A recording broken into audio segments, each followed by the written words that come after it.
Små grodorna är lustiga att se. Nej öron, nej svansar har man det.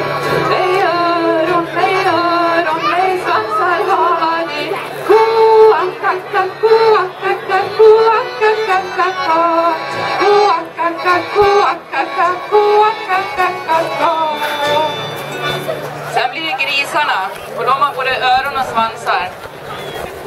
Vi har 2 grisar här i Rönnäs i år, på Kvarnvägen, om ni inte har sett dem. Små grisarna är lustiga att se.